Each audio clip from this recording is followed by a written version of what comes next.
بسم الله الرحمن الرحيم، والصلاة والسلام على أشرف المرسلين سيدنا محمد وعلى آله وصحبه أجمعين. أقدم نفسي لأبنائي الأعزاء أبناء كلية العلوم جامعة المنوفية. أنا فتحي عبد الغني السيد، أستاذ متفرغ، أستاذ كيمياء غير عضوية بكلية العلوم بقسم الكيمياء. يشرفني ويسعدني أن أتقدم بأجمل التهاني بمناسبة العام الدراسي الجديد، راجين الله وداعيا أن يكون عام خير وعام سعادة وعام تحصيل علم ومهارات علمية وذهنية ومهنية وعملية في جميع المجالات. بنرحب بطلابنا الجدد اللي هم شرفونا في كلية العلوم، وإن شاء الله يكونوا مبسوطين معنا. أنا هتكلم على كلية العلوم وطلاب كلية العلوم. كلية العلوم أولا قبل ما نتكلم فهي كلية العلماء، وكلية العلماء يعني ربنا فتح لك باب العلم من أوسع أبواب. والأول نتكلم نشوف ما هو قدر العلم والعلماء في الإسلام. قدر العلم والعلماء في الإسلام القرآن بدأ بإقرأ، فإحنا أمة إقرأ، وإقرأ يعني ربنا حسنا على العلم والتعلم وجعل ثواب العلم كبير جدا. من خرج في طلب العلم فهو في سبيل الله حتى يرجع. اطلبوا العلم من المهد إلى اللحد. مذاكرة العلم في حديث للرسول مذاكرة العلم تسابيح. إذا بالنية لو أنا تعلمت العلم بتعلمه لله عشان ربنا عايزني أتعلم العلم، فأنا هحصل على شهادة وأتعلم وأخذ ثواب وأدخل به كمان الجنة، وأكون في صواف الناس إن شاء الله اللي هم يدخلوا الجنة. ده بالنسبة لقدر العلم والعلماء في الإسلام وعند الله، لأن ربنا خلق الكون وجعلنا سيروا في الأرض. ربنا عايز نسير في الأرض ونكتشف اللي فيها بالعلم وبالتعلم. الناحية التانية هتكلم فيها إن أنت جيت كلية العلوم، ربنا حطك في كلية العلوم ففتح لك أبواب العلم من أوسع الأبواب. وطالما ربنا حطك في كلية العلوم فأنت صالح أن تكون عالما، لأن كلية العلوم هي لما تشوف كلمة ساينس جاي منها كلمة ساينتست، وساينتست يعني عالم. إذن كلية العلوم خريجها هو عالم، وربنا حطك في طريق فتح لك باب العلم، وربنا حطك هنا عشان لك دور، ولابد أن لا تتخلى عن دورك، ودورك أن تتعلم وتحصل العلم وتحط في ذهنك أن تكون عالما. ربنا حطك واداك فرصة أن تكون عالما. ازاي؟ بالعمل الدؤوب، بالمذاكره، بتحصيل العلم، بمصاحبه اساتذتك. اطلب العلم، فانت في مصف العلماء، يعني انت ربنا فتح لك ان تكون عالما او لا، انت اللي هتختار. ما تقوليش بقى انا جيت الكليه دي بالصدفه، بشوف حاجات كتيره مكتوبه على الفيس انا جيت بالصدفه، انا زعلان من الكليه دي مالهاش مستقبل. لا، الكليه دي لها مستقبل. الكليه دي هي عباره عن البيسك ساينس. اي علم في الدنيا مبني على كليه العلوم. بص انا هقول لك، هنضرب لك مثال ابنائي الاعزاء، اضرب لكم مثال. هو انا لما اكون عندي دخلت مطعم كويس كده وفي شيف جيد كده ممتاز بيعمل وجبات حلوه، اللي قدمها لي مين؟ اللي قدمها لي اللي هو الراجل اللي هو الجرسون. انا بشكر مين؟ بشكر الجرسون، خلاص. انما مين اللي عمل لي الطبخه ديت؟ الشيف اللي جوه. فانت الطبيب لا يمكن بدون كليه العلوم، المهندس، الزراعه، اي عمل القاطره بتاعت كليه العلوم. بس انت اللي ما بتقدمش الخدمه في الاخر. طبيب بياخد منك وهو اللي بيقدم، هو اللي بيتشكر. المهندس بياخد منك هو اللي بيقدم، هو اللي بيتشكر. فانت قاطره العلم، وبدون العلوم الاساسيه لا يوجد هناك علم ولا هناك تقدم في العلم. ولو بصيت لأي دولة متقدمة هتجدها متقدمة في العلوم، وخاصة الرياضيات والفيزياء والكيمياء وجميع العلوم الأساسية. فالعلوم الأساسية هي قاطرة العلم، وهي بدونها ليس هناك تقدم ولا تكنولوجيا ولا أي تقدم علم هنشوف. دي نقطة بقول لك عليها. وربنا حطك في كلية العلوم، إذا لك دور لا تتخلى عن دورك. لو تخليت عن دورك أنت كده سبت دورك، ودورك لو سبته هيحصل خلل، وخلل هيحاسبك عليه ربنا. فلازم تمسك بدورك. دورك ايه؟ ان اكون عالما. حتى لو كنت مش عالم، ما وصلش العالم، تبقى كيميائي، تبقى جيولوجي، تبقى بيولوجيست، تبقى فيزيست، تبقى اي حاجه، هتبدا تقدم الدور بتاعك في المكان اللي هتشتغل فيه برضه في صوره عالم. فلازم خد دي في اعتبارك، وافخر بنفسك، واسعد بنفسك، واعمل نفسك ان انت عالم. ولو حطيت دي في ذهنك وتصرفت كانك عالم ان شاء الله هتكون عالم. واوعى تتخلى عن انك في كليه العلوم يعني ساينتست. هذا جانب علشان الطلبة يكون عارف دوره في الكلية ايه. اولا من الناحية الدينية، ومن ناحية الحياة انت عالم ودخلت كلية العلماء، كلية العظماء العلماء. ولو بصيت دايما هتجد اللي واخدين جائزة نوبل معظمهم هتلاقيهم من خريج كلية العلوم. هتجد زي الدكتور امين ما قال لكم في حلقة انا شفتها، ان قال لكم لما تبص اللي واخدين نوبل في الطب 2 في الطب والباقي كلهم قسم علم الحيوان، كلية العلوم. اذا كلية العلوم هي القاطرة، وهي دايما اللي بتحدث التقدم العلمي في اي مكان. فلك ان تفخر ان انت في كلية العلوم. دي ناحية.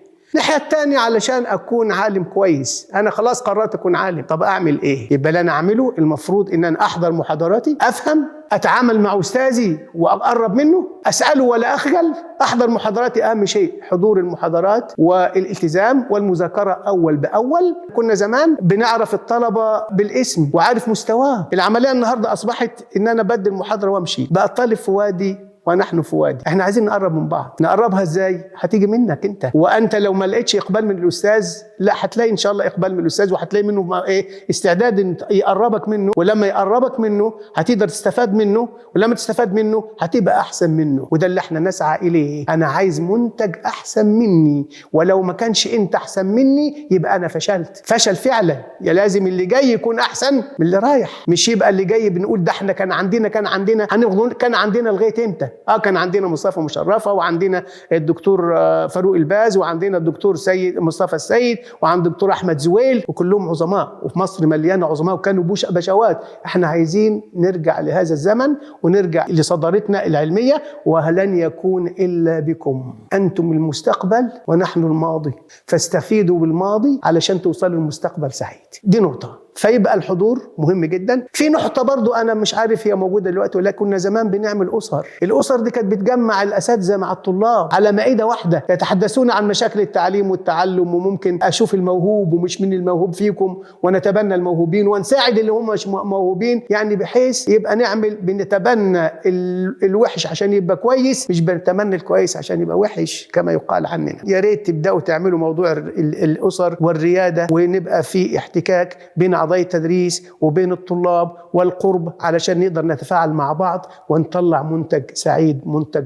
طيب. الأسر اللي موجودة المفروض أسرة، كلنا أسرة واحدة، لازم نتجمع جميعا. انتوا بتعملوا أسرة وتقعدوا مع بعضكم، طب ايه بقى لازمة الأسرة؟ مش الأسرة دي لازم يجي الأستاذ ويجي المعيد ويجي الموظف ونقعد كلنا أسرة واحدة ونتكلم على مائدة واحدة ونشوف مصلحتنا ايه، وايه اللي احنا نقدر نعمله في بلدنا وفي وطننا وفي كليتنا وفي قسمنا. فلا بد ان شاء الله نفعل دور الأسرة بالطريقة الصحيحة، وهو أن يتواجد جميع أفراد الأسرة في هذه الأسرة، بداء من الأستاذ إلى جميع منتسبي الكلية. نتجمع كلنا دايما في عمل واحد علشان نؤدي عمل طيب يرضي الله ورسوله. المشكلة الثانية اللي ممكن بنتكلم فيها، ودي مشكلة احنا كلنا مش قادرين عليها لأنها مشكلة اقتصادية، وهي مشكلة العمل والمعامل. المعامل مش زي زمان، لأن طبعا انتوا عارفين معظم حاجات الكيماويات كتير مستورد، الأجهزة مستوردة، وسعر الدولار ارتفع، فأصبح اللي كنت بجيبه ب 10,000 أصبح بجيبه ب1,000,000، فأصبح الميزانيات ما بتكفيش. بس نقعد على كده ونستكين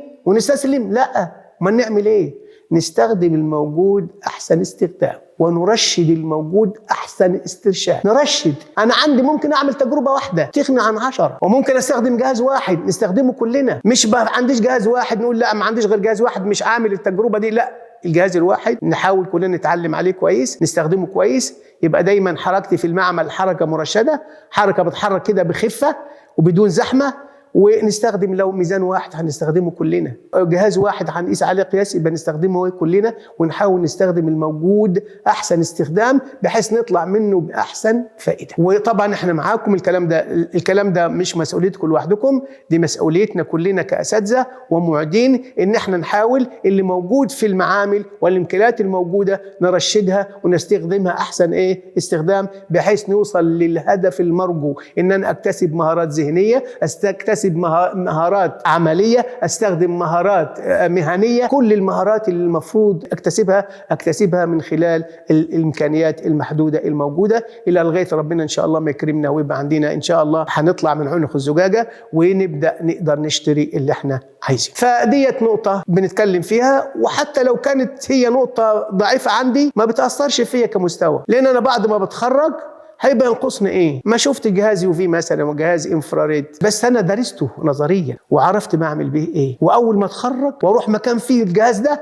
هتعلمه في اسبوع، ويبقى انا غطيت اللي كان عندي من نقص. وده بيحصل معانا لما بنسافر بره، اول ما نسافر بره بنبقى تايهين، هو شهر واحد وتلاقي نفسك احسن واحد في المكان اللي انت كنت فيه، لان انت اللي كان الجاب اللي كانت عندك، النقص اللي كان عندك في التدريب وفي العمل انت غطيته في فتره زمنيه شهر او شهرين، وبعدين بقيت زي الموجودين متفوقين، وفي نفس الوقت بقى انت زيهم، بس انت رايح بتقعد تشتغل في الاسبوع 7 ايام، هو بيشتغل 3 4 ايام ويروح لانه هو قاعد ريلاكس، انما انت عايز تعمل اكبر شغل في فتره زمنيه محدوده، فبتشتغل بنروح الخميس وبروح الجمعه وبروح الحد وبروح في كل الايام، وبنغطي هذه الامور. الكلام ده هتغطيه لما تسافر بره، تغطيه لما تشتغل في مصنع، هتخليه يشتغل في اي مؤسسه في الميه، في الصحه، معامل الصحه، هتلاقي عندهم الاجهزه ديت وهتتدرب عليها وهتبقى كويس جدا. وانا بالتجربه شفت ناس كتير جدا خريجين من عندنا وقابلتهم بيشغلوا مناصب عاليه جدا، وهم اتخرجوا بنفس الطريقه اللي خرجنا عليه، وبيشغلوا مناصب. شفتهم في السعوديه، شفتهم بره بولندا، شفتهم في امريكا، شفتهم في مصر هنا بيشغلوا مناصب عليا جدا ومتفوقين جدا وشاطرين جدا بالعلم اللي احنا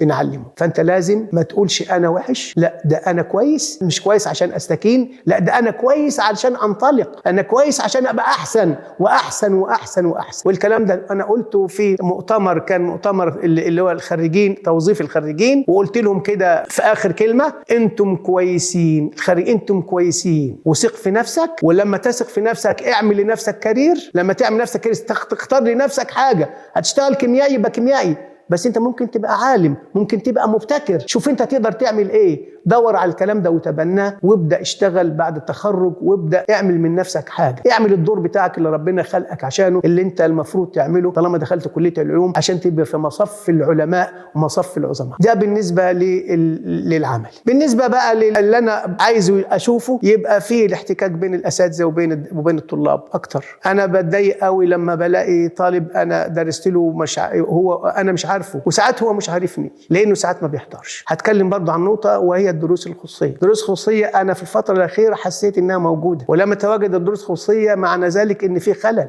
الخلل ده يا اما في الكليه يا اما في الطالب، يا اما في الطالب، ممكن يكون في الكليه ممكن انا ما بشرحش كويس او اي زميل، بس ما بشرحش كويس مش معناه ان اروح اخد دروس خصوصيه. امال اعمل ايه؟ اروح اساله مره واثنين وثلاثه، لما اساله مره واثنين وثلاثه ما جاوبنيش، انا ليا مرشد اكاديمي، اروح للمرشد الاكاديمي بتاعه واقول له الماده ديت انا مش موفق فيها وما بفهمش فيها، المفروض يشوف لي حل. لما ما يشوفليش حل المرشد الاكاديمي ده يبقى انا المفروض ساعتها يبقى انا ما عنديش عذر هروح اخد درس بره. ده بالنسبه للاستاذ. طب للطالب، الطالب بياخد درس ليه؟ يا اما ما بيحضرش، يا اما مش مركز، يا اما ما هوش موفق، يا اما ما بيسالش استاذه. دول احضر، اسال استاذك، شغل المرشد الاكاديمي، ودول ان شاء الله هيغنوك لو انت عملت دول ورحت للاستاذ مره واثنين وثلاثه تساله، ورحت المرشد الاكاديمي يساعدك، ان شاء الله مش هتحتاج تاخد درس خصوصي. انا مثلا بدرس مقرر متراكبات، والناس خارجين كتير جربوني، ما اعرفش بقى انا بعجبهم ولا لا، المهم جربوني. انا ببذل جهدي في هذا المقرر وبديله حقه،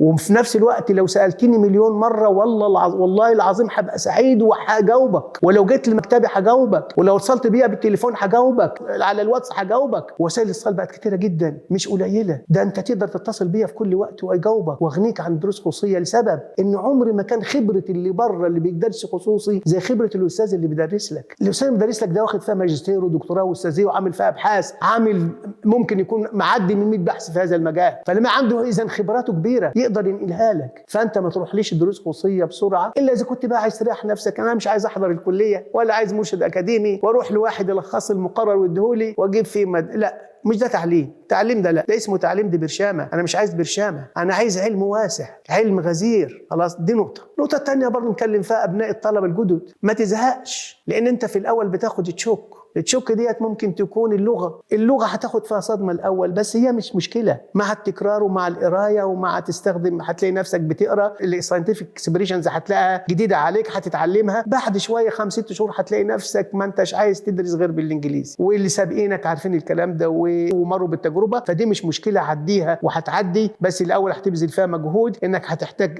كل كلمه تقابلك ما انتش عارفها هتكشف عنها، تعرف معناها وتتعلمها، وتتعلم على المصطلحات العلميه، هتلاقي نفسك ان شاء الله كله بالنسبه لك كويس جدا. فدي النقطه ديت ما تخافش منها وان شاء الله هتعدي. يعني نظام الامتحان دلوقتي بقى مش زي زمان. احنا زمان كان يجيني يقول لي رايت شورت نوتس اون ويكتب لي تايتل، يكتب رايت شورتلي اون ويكتب لي عنوان اكتب فيه او فيه اكتب 3-4 صفحات. فلازم اكتب لغه انجليزيه سليمه. مش معنى ذلك انا بقول لك ان لغتك بتاعتك لازم تبقى سليمه، انما الامتحانات دلوقتي بتبقى كلها MCQ، معظمها MCQ مع بعض الاسئله اللي هي المطوله شويه اللي بتبقى يا دوب 3-4-5 جمل بتكتبهم. فدي مش مشكله نهائي. المشكله الثانيه ما تسمحش بقى للطلبه اللي هم مش كويسين اللي يقول لك الكليه ما لهاش مستقبل والكليه انا هطلع اشتغل ايه. اللي انا هقوله لك انا انصحك نصيحه واحده بس: اتق الله يجعل لك مخرجا. اشتغل لله، هيعلمك وهيحطك في اماكن كويسه جدا. اضرب لك مثال، انا بشوفت نماذج معينه كيميائي اتخرج وساب نفسه كده يعني يشتغل في حتت عاديه، وكيميائي اتخرج وفكر وعمل صنعه صغيره وكبرها بقت مصنع وبقى رجل اعمال بالعلم اللي اتعلمه. مهندس، انا اعرف واحد مهندس مدني ومهندس آخر، واحد راح يشتغل في شركة وعاش، والتاني كان في ذهنه يبقى صاحب شركة ويبقى مقاول. واحد بقى ملياردير وواحد بينتظر المرتب اللي ياخده آخر الشهر. انت هتكون في مين في دول؟ دايما دور على مواهبك، نمي مواهبك، شوف مقدرتك فين، استخدم علمك اللي اتعلمته، استخدمه، اعمل منه صنعة، اعمل منه منتج، خلي الناس تحتاجك. لو الناس احتاجتك هتطلبك، انما لو ما احتاجونيش مش هيطلبوني، وبالتالي مش هقدر احقق اي شيء. فانا كده بنصحكم كاولادي، والله العظيم انا احسن لحظات عمري وانا بحلف بالله، واللي خد معايا مقرر عارفني، انا ببقى اسعد انسان وانا في المحاضره. احلى لحظه في حياتي وانا معاكم في المحاضره، ان انا اشرح وانتم منصتين، نتناقش، نتكلم، احس انك مبسوط بالعلم اللي بقوله لك. دي اسعد لحظه في حياتي. ويمكن ببقى داخل المحاضره مش قادر، بس عندي الاراده والتصميم. ربنا يديك طاقه مش عارف هي جايه منين. الطاقه مجرد انت خدت اراده وعزيمه وقلت له يا رب انا هشتغل عشان ارضيك، شوف الطاقه اللي هتجيلك قد ايه. طب اذا كان هيديك طاقه تشتغل، اذا هيديك وظيفه وهيديك موهبه تشتغل فيها وتعمل صنعه. ما تبصش الا انك دلوقتي تتعلم. ما تقوليش انا بكره هكون ايه. انت عايز طالب مثلا اول ما تيجي الكليه يقول لك يا دكتور زي ما بيحصل في كليات الطب وباشمهندس؟ لا، مش هيقولوا لي الكلام ده، بس بيبصوا لك بصه احترام. انت في كليه العلماء، انت في كليه العظماء. بص هذه البصه وثق في نفسك لا مش ثق في نفسك، ده لازم تعيشها. انا في كليه الايه؟ العظماء، ولابد ان اكون عظيم. مش عظيم لنفسي تباهي، لا، عظيم بعلمي، اعظم بلدي واعظم العالم بفكري وبعلمي. وربنا فتح لكم الطريق، واكيد ربنا دايما ربنا بيأهل كل واحد لما خلق له. فربنا دخلك كليه العلوم، اذا هو هيأهلك، اذا انت مؤهل ان تكون في كليه العلوم. استخدم بقى امكانيات اللي ربنا اداها لك وهتبقى كويس. والهمها فجورها وتقواها، صالحه للفجور والتقوى اختار انت بقى. فانت في كليه العلماء تبقى عالم ولا مش عالم؟ انا عايزك تبقى عالم، وانت حط في نفسك انك تكون عالم وتبقى في مصف العلماء. متعك الله بالصحه والعلم الوفير، وعلمك ما ينفع ونفع بايه؟ بعلمك مجتمعك ووطنك. اسيبكم في رعايه الله، واشوفكم دايما سعداء، فرحانين، مبسوطين. اسعد لحظه في حياتي لما بقابل حد من تلامذتي وقابله بره يجي يسلم عليا ويقول لي انا بقيت رئيس الحته الفلانيه، او عامل الصنعه الفلانيه، او عامل البيزنس الفلاني. ببقى مبسوط جدا اسعد من ملايين الدنيا كلها. بحس هي ديت الحسنه اللي ربنا هيخليها لي، يعني تعتبر ايه؟ حسنه جاريه، تبقى ميزان حسناتنا. يا رب دايما نشوفكم مبسوطين، يا رب دايما نشوفكم سعداء، يا رب دايما تبقوا متعلمين تنفعوا مصر. بلدنا محتاجانا، وطننا محتاجنا، ومحتاج وانتم المستقبل. ويا رب يبارك في مستقبلنا وشبابنا وشاباتنا. ربنا يفرحكم يا رب. نسيبكم دايما على خير وسعادة. مع السلامة. السلام عليكم ورحمة الله وبركاته.